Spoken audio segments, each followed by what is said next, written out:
Écoutez, sur Audincourt, depuis 15 ans à peu près, l'Europe nous a apporté environ 1,7 million d'euros sur diverses réalisations, que ce soit la rénovation du centre-ville ou encore la réhabilitation de l'ancienne friche industrielle de la Filature, où on héberge aujourd'hui notamment le théâtre de l'Unité. Et vous pensez que ici, Audincourt, les premières bénéficiaires, ce sont les entreprises?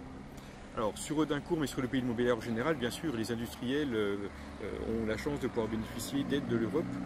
Et on sait bien que sur un territoire comme le nôtre, où l'industrie est extrêmement importante, à Audincourt par exemple, on a Flexengate, qui est un très gros industriel qui emploie beaucoup de monde. On a effectivement besoin de cet apport supplémentaire parce que le territoire, économiquement, doit subsister grâce à l'industrie aussi.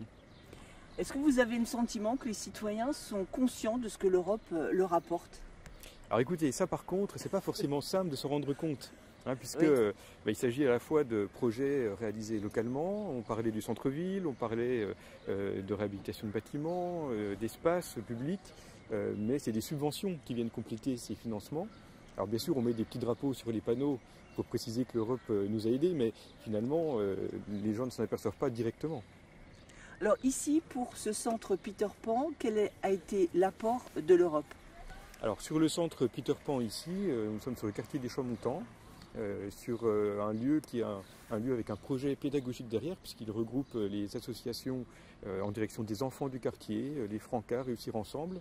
Le bâtiment est un projet de 770 000 euros, pour lesquels l'Europe a apporté 234 000 euros, quasiment un tiers du coût du projet.